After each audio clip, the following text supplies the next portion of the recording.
अस्सलाम वालेकुम, हमारे अली आप देख रहे हैं मेरा चैनल। क्या नवाज शरीफ का मुक़्तदरा के साथ पंगा हुआ है? अपने पाँव पे कुल्हाड़ी मार ली, या कहें कि कुल्हाड़ा मार लिया तो गलत नहीं होगा। अंदर का गुस्सा बिलाखिर बाहर निकाल लिया गया। ये गुस्से का क्या मामला है? एक कॉल जिसकी खुफिया रिकॉर्डिंग्स जो हैं वो बड़ी बड़ी एजेंसीज़ के पास हैं। एक ऐसी रिकॉर्डिंग जो काफ़ी चीज़ों को हिला के रख सकती है। वंडर बॉय की शानदार एंट्री, ये भी एक नई कहानी है। और एक वंडर बॉय जो है वो कनाडा से नमूदार हुआ है। खान की एआई से मुतादिद वीडियोस बनाने की कहानी क्या है? क्या अब कोई नया गेम प्लान जो है तैयार कर लिया गया है?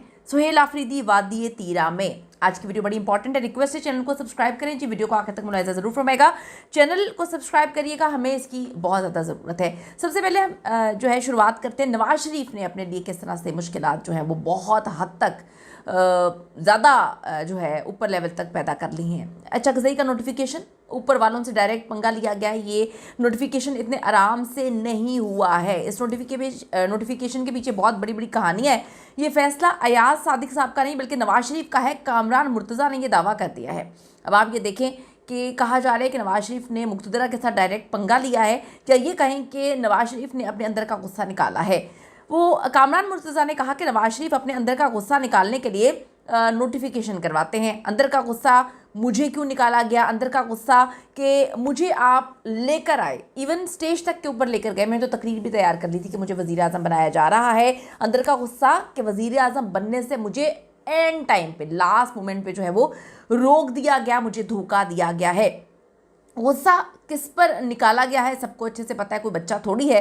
कामरान मुर्तज़ा कहते हैं कि सबको पता है कि अचकज़ई को कौन नहीं चाहता था कि इसका नोटिफिकेशन ना हो। तो अब नवाज शरीफ जो हैं खुल्लम खुल्ला मुखालफत कर बैठे हैं। कामरान मुर्तज़ा ने यह भी कहा कि इदारों के जो ख़िलाफ़ तकरीरें करने वालों को आप लाकर अपोजिशन लीडर बना देते हैं, ये इंतहाई गलत है। लेकिन अब ये हो चुका है, ये कर लिया गया है। अता तारड़ ने कल एक बहुत बड़ा स्टेटमेंट दिया था। उनकी जानिब से कहा गया था कि जो महमूद खान अचकज़ई हैं ये तो काबुल का आदमी है, ये हर वक्त काबुल काबुल करता रहता है। महमूद खान अचकज़ई कौन है? ये इसका तर्ज़ सियासत जो है वो पाकिस्तान की सालमियत के ख़िलाफ़ है। और आज आप देखें कि उनका नोटिफिकेशन हो चुका है, उनको अपोजिशन लीडर बना दिया गया। ये इस हुकूमत के लिए काफ़ी मुश्किलात पैदा करेगा। जो फैसला लिया गया है, जिसके बारे में बड़ी कहानियाँ सुनाई जा रही हैं, बड़े बड़े दावे किए जा रहे हैं। कामरान मुर्तज़ा ने तो एक पूरी की पूरी चीज़ें सामने रख दी हैं, लाकर स्टोरी खोल के सामने रख दी है। तो अब मुश्किलात तो काफ़ी हद तक पैदा हो चुकी हैं, ये कहा जा रहा है। अब जी वंडर बॉय की कहानी, आपको पता है कि वंडर बॉय की कहानी कहाँ से शुरू हुई, फिर कहाँ पे गई। बार बार लोगों ने कहा कि नहीं आ रहा, नहीं आ रहा।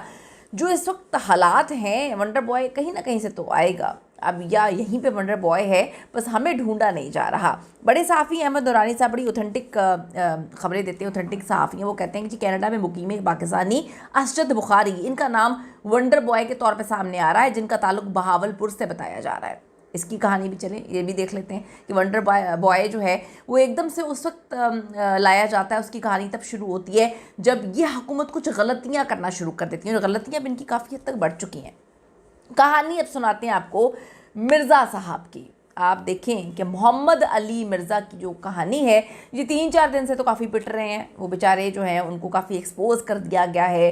वो आपको भी पता है कि किस तरह से बुरी तरह एक्सपोज हो चुके हैं, किस तरह से अब उनको डिफेंड करने के लिए मुख्तलिफ पेजेस लॉन्च किए गए हैं। वहाँ से जो है उनको डिफेंड करके जो मुख्तलिफ सहाफ़ी हैं, ज़िशान साहब के ख़िलाफ़ भी जो है वो कहानियाँ सुनाई जा रही हैं। लेकिन अब तो देखें ना, हाथ से निकल गया सारा मामला। अब आप जो मर्ज़ी करें, अब आप जो मर्ज़ी करें, मुक्के मारें जंग के बाद अपने मुँह पर, तो फिर उससे क्या फ़ायदा होता है। बातें बस खान पर हो रही हैं जब से ये बाहर निकले हैं। और यहाँ से जाली ऑडियोज़ की कहानी भी शुरू हुई। आपको पता है एआई का दौर है। यहाँ पे जो है किस तरह से आर्टिफिशियल इंटेलिजेंस से वीडियोस बना ली जाती हैं, तस्वीरें बना ली जाती हैं, फिर ऑडियोस भी कोई जो है मुश्किल चीज़ तो नहीं है। ये लोगों ने लिखा। पाकिस्तान की आवाम जो है बहुत ज़्यादा, मैं आपको बताती हूँ कि बहुत ज़्यादा आगे चली जा चुकी है। 2026 में पाकिस्तान की आवाम जो है वो 2050 का सोचना शुरू हो गई है। उनको पता होता है कि कौन सी चीज़ इनकी तरफ से आएगी, कौन सी चीज़ फिर हमने सबूतों के साथ सामने रखनी है। अभी राना सनाउल्लाह कल कहते हैं कि जी हमारे पास तो ऑडियोज़ हैं जिसमें जो है इमरान अहमद ख़ान नियाज़ी जमहूरियत और पाकिस्तान के ख़िलाफ़ खुल के बातें कर रहा है, पाकिस्तान के ख़िलाफ़ बातें करता है, ये हमारे पास तो सबूत मौजूद है। फिर मोहम्मद अली मिर्ज़ा की भी एक ऑडियो मतलब एक क्लिप जो है पॉडकास्ट का, कहीं बैठे हुए हैं इंटरव्यू दे रहे हैं, उसका क्लिप जो है वो वायरल हो रहा है कि हमें सब पता है इमरान खान कितना डट के खड़ा हुआ है। अल्लाह ना करे कि वो ऑडियोज़ लीक हो जाएं जिसमें सब एक्सपोज हो जाएगा वो कितना डट के खड़ा है। एकदम से ऑडियोज़ की कहानी आ जाती है माजत, एकदम से राना साहब कहते हैं कि ऑडियोज़ हैं हमारे पास, और मोहम्मद अली मिर्ज़ा उस पर स्टैंप लगा देते हैं, सेकंड कर लेते हैं उनकी बात कि जी हमारे पास ऑडियोज़ है। अवाम ने नीचे क्या लिखा, मज़ेदार बात तो अवाम की है। अवाम ने नीचे लिखा हुआ इतने कमेंट्स के बंदा, मैं तो मुझसे तो पूरे पढ़े भी नहीं गए। लोगों ने नीचे लिखा हुआ है कि भाई एआई से बनाना कौन सा मुश्किल काम है, इमरान खान वहाँ पर है, उसकी ऑडियो को मैच कर लेंगे, मुतादिद ऑडियोज़ बनाई जा सकती हैं। ये मोहम्मद अली मिर्ज़ा जो है फिर फंस गए, कहानी जो है वो स्टैंप लगा के कि ऑडियोज़ हैं। अल्लाह ना करे कि वो ऑडियोज़ लीक हो जाएं जहाँ पर वो कितना डट के खड़े हैं। अब इनको कैसे पता कि कोई ऑडियोज़ है, इनको कैसे पता कि उसमें डट के खड़े वाली बात इमरान खान डट के नहीं खड़ा हुआ। तो ये बड़ी मिस्टीरियस किस्म की चीज़ें हैं। आप अपने आप को खुद एक्सपोज कर रहे हैं मिर्ज़ा साहब,